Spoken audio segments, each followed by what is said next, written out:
Hi everyone, welcome to Coffee Vibes channel. Today's recipe is crab. இன்னைக்கு என்ன பார்க்க போகிறோன்னா try semi gravy crab dish பார்க்க போகிறோம். பேனில் ஆயில் போட்டாச்சு. ஆல்ரெடி நான் ஃபஸ்ட்டே காட்டினேன் இல்லையா, onion and green chillies cut பண்ணி வச்சுருக்கோம். 3 ஆனியன்ஸ், இதில் 5 க்ரீன் சில்லிஸ் வச்சுருக்கேன். இந்த டிஷ் பொறுத்த வரைக்கும் அதிகமாக யூஸ் பண்ணுறது onion, tomato, green chilli and pepper, chilli powder. அதிகமாக இதில் வந்து கிராபுக்கு ஸ்பைசி எவ்வளோ நம்ம கொடுக்குறோமோ அந்த அளவுக்கு வந்து இது டேஸ்ட்டாக இருக்கும். ஸோ நம்ம ஒரு 4 ஆர் 3 ஸ்பூன்ஸ் ஆயில் போட்டுட்டு அதில் ஆனியன், க்ரீன் சில்லி, டொமேட்டோ எல்லாமே போட்டாச்சு. இதை நல்லா ஃப்ரை பண்ணி எடுத்துக்கணும். ஸோ எவ்வளோ தூரம் நம்மளால் ஃப்ரை பண்ண முடியுமோ அவ்வளோ தூரம் ஃப்ரை பண்ணிக்கிட்டால் இந்த டிஷ்ஷோட டேஸ்ட் வந்து நல்லாயிருக்கும். இப்போ கிராப்பு பார்த்திங்கன்னா ரொம்ப ரொம்ப நல்லது உடம்புக்கு. கண்டிப்பாக வந்து நீங்கள் எல்லாருமே வீக்லி ஒன்ஸாவது நீங்கள் சாப்பிடுங்க. It is very rich in protein, very low in fat. அதில் சுத்தமாக கார்போஹைட்ரேட்ஸே கிடையாது. ஸோ நம்ம எவ்வளோ சாப்பிட்டாலும் நல்லது தான். பட் சில பேருக்கு அது வந்து ரொம்ப ஹீட் ஒத்துக்காது அப்படின்னு நினைக்கிறவங்க வீக்லி ஒன்ஸ் கண்டிப்பாக சாப்பிடுங்க. நீங்கள் நிறைய சாப்பிட்ணுன்னு தேவையில்லை. வீக்லி ஒன்ஸ் ஒரு ஆளுக்கு ஒரு 2 பீஸ் 3 பீஸ் சாப்பிட்டாலே போதுமான அளவுக்கு போதும். இது பார்த்திங்கன்னா இந்த கிராபில் இப்போ சால்ட், இதில் நான் 1 ஸ்பூன் ராக் சால்ட் போட்டிருக்கேன். இதை ஃப்ரை பண்ணிவிட்டு நம்ம மசாலாலாம் போட்டு இது கிராப் வெந்ததுக்கப்புறம் நீங்கள் சால்ட் பத்தலைன்னா லைட்டாக போட்டுக்கோங்க. என்ன பார்த்துட்ருந்தோம்? ஓகே, கிராப் பற்றி பார்த்துட்ருந்தோம். அதில் ப்ரோட்டீன் சோர்ஸ் எவ்வளோ இருக்குது அப்படின்னு பார்த்தீங்கன்னா, ஒரு 100 கிராம்ஸ் ஆஃப் குக்குடு கிராபில் எவ்வளோ ப்ரோட்டீன் இருக்குது அப்படின்னா 18 to 20 கிராம்ஸ் ஆஃப் ப்ரோட்டீன் இருக்குது. ஸோ இது பாடி பில்ட் பண்ணுறவங்க, ஜிம் ஒர்க் அவுட் பண்ணுறவங்க அவங்கெல்லாம் கூட வந்து சாப்பிடலாம் அடிக்கடி. So it will be very helpful for your protein source.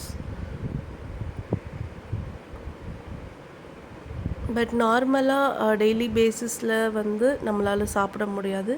But monthly once சாப்பிட்றத விட வீக்லி ஒன்ஸ் சாப்பிட்றது கொஞ்சம் குவான்டிட்டி கம்மியாக நீங்கள் சாப்பிட்லாம்.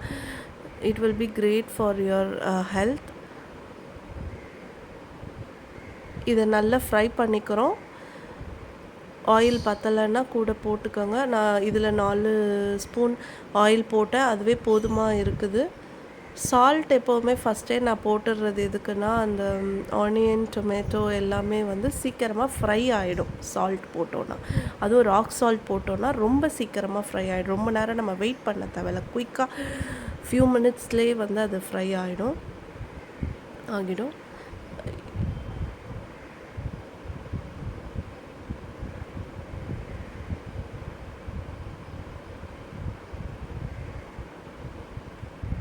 இதில் என்னென்ன மசாலா போடுறோம் அப்படிங்கிறது குவான்டிட்டி எல்லாமே ஆஸ் யூஷுவல் நான் எப்போவும் போல் நம்மளோட டிஸ்கிரிப்ஷன் பாக்ஸில் சேனலில் போட்டுடுறேன். கண்டிப்பாக எல்லாருமே அதை வந்து பார்த்து தெரிஞ்சுக்கோங்க.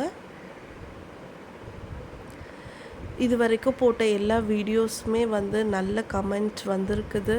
எல்லாருமே நல்லா இருக்குது அப்படின்னு சொல்லி நிறைய பேர் சொல்லியிருக்காங்க. ஸோ இன்னும் உங்களுக்கு வேறு எதுவும் டிஷ்ஷஸ் வேணும்னா கூட நீங்கள் கமெண்ட்டில் போடலாம்.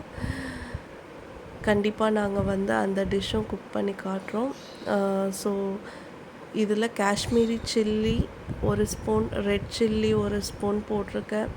இதில் நம்ம முழு மிளகு போட போகிறோம்.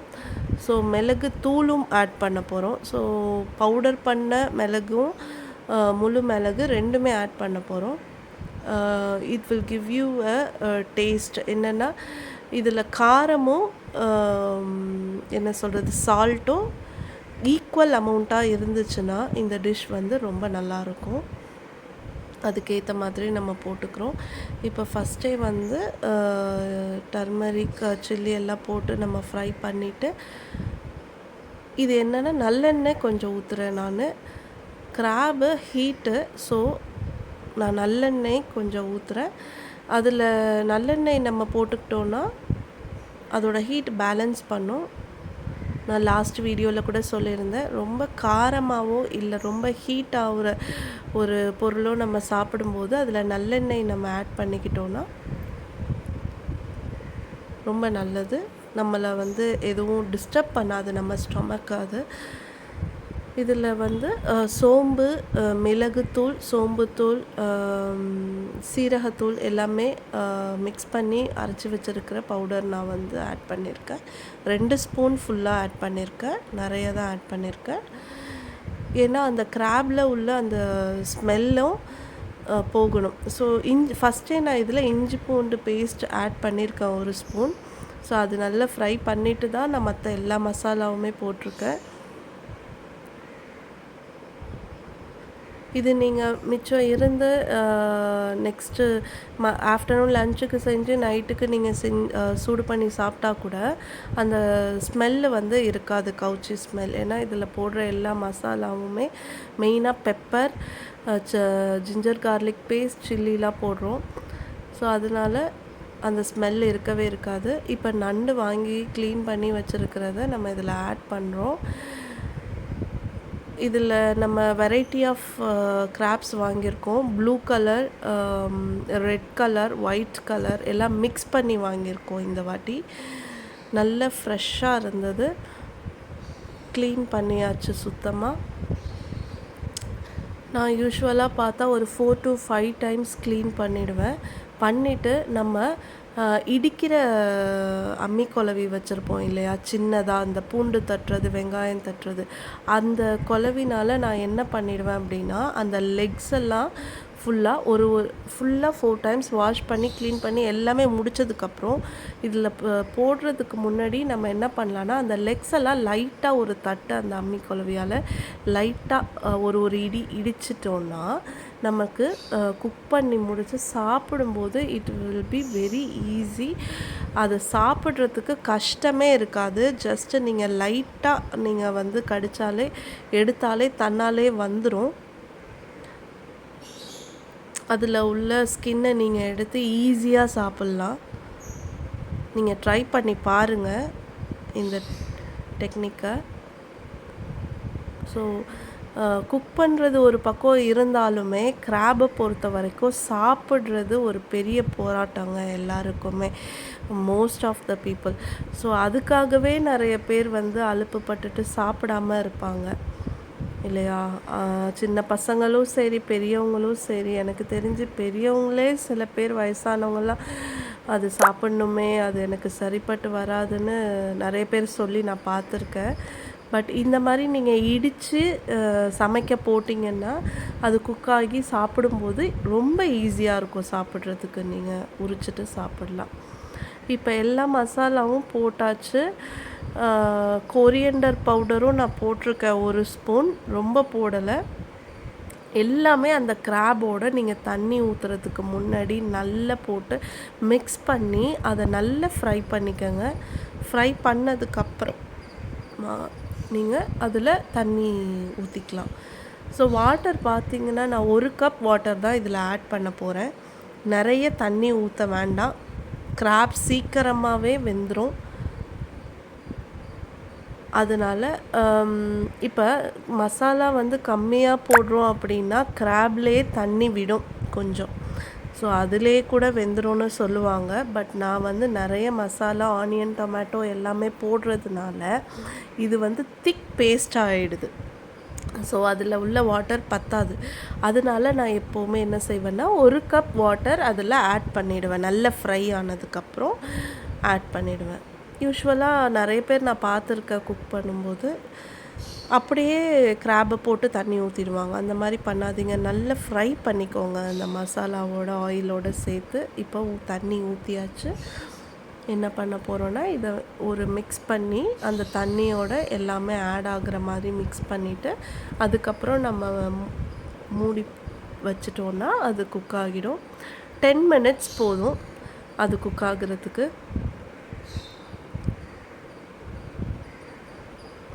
10 மினிட்ஸ் குக் ஆகுறதுக்கும் அந்த வாட்டர் வந்து கன்சிஸ்டன்சி மாறுறதுக்கும் கரெக்டாக இருக்கும். மாறினதுக்கப்புறம் நீங்கள் திக்கானோடனே நல்லா பெரட்டி எடுத்துக்கலாம் அதை.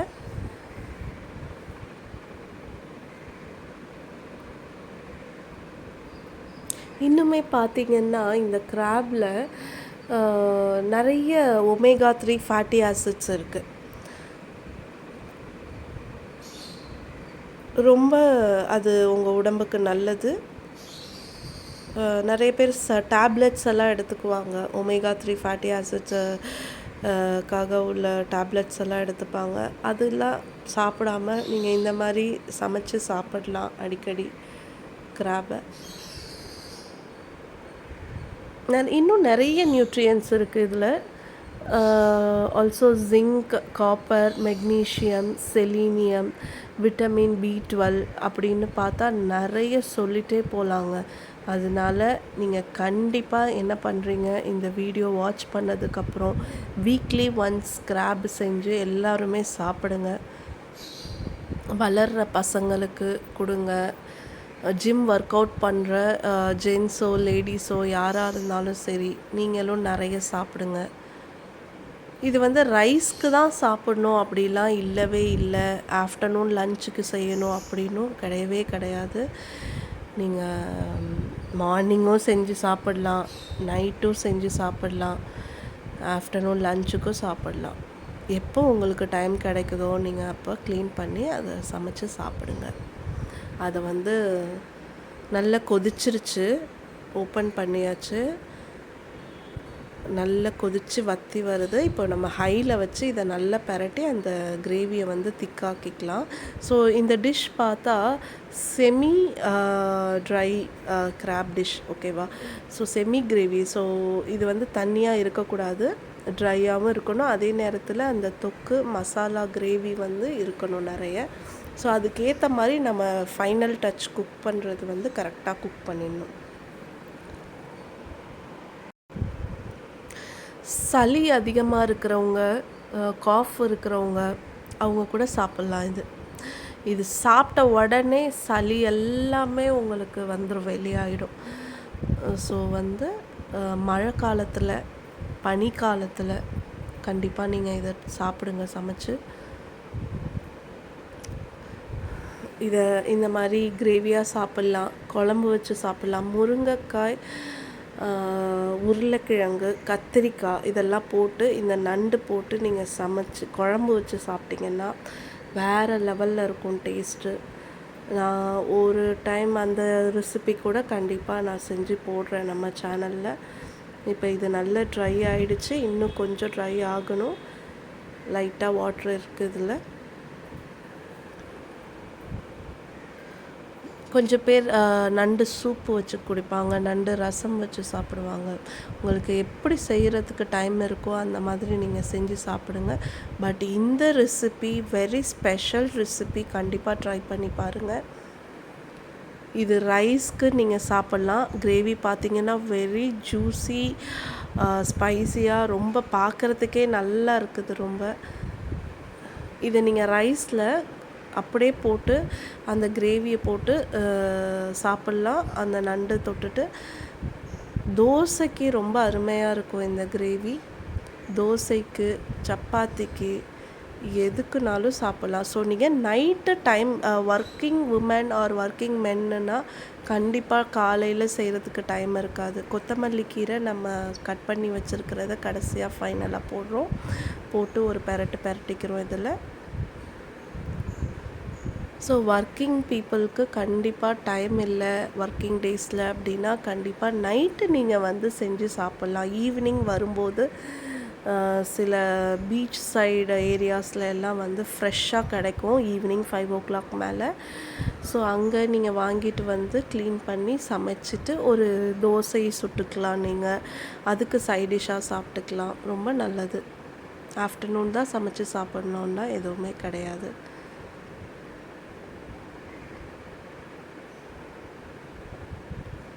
ஸோ இப்போ டிஷ் ரெடி ஆகிடுச்சு.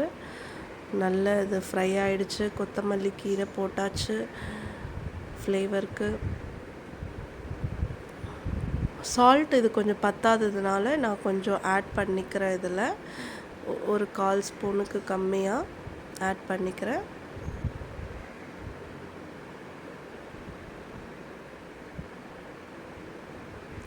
ஸோ ஆல்ரெடி நம்ம வந்து ஒரு ஃபுல் ஸ்பூன் ராக் சால்ட் போட்டிருந்தோம் ஃபஸ்ட்டே. இப்போ வந்து அது பத்தலை. ஸோ வந்து தூள் உப்பு இதில் 1/4 ஸ்பூனுக்கு கம்மியாக நான் கொஞ்சமாக ஆட் பண்ணியிருக்கேன் அந்த டேஸ்ட்டுக்கு. ஏன்னா எவ்வளோ ஸ்பைஸியாக இருக்கோ அந்தளவுக்கு நமக்கு சால்ட்டும் கரெக்டாக இருக்கணும். அப்போ தான் டேஸ்ட்டு நல்லாயிருக்கும். ரெடி ஆகிடுச்சு. crab dishes ready now. பார்க்குறதுக்கே ரொம்ப அருமையாக இருக்குது. அந்த திக் கிரேவி தான் இதில் மேட்டர்.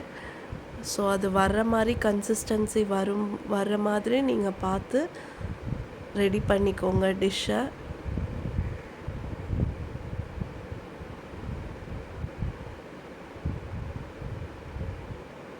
எவ்வளோ ஜூஸியாக க்ரீமியாக நல்லா இருக்குது பாருங்கள்.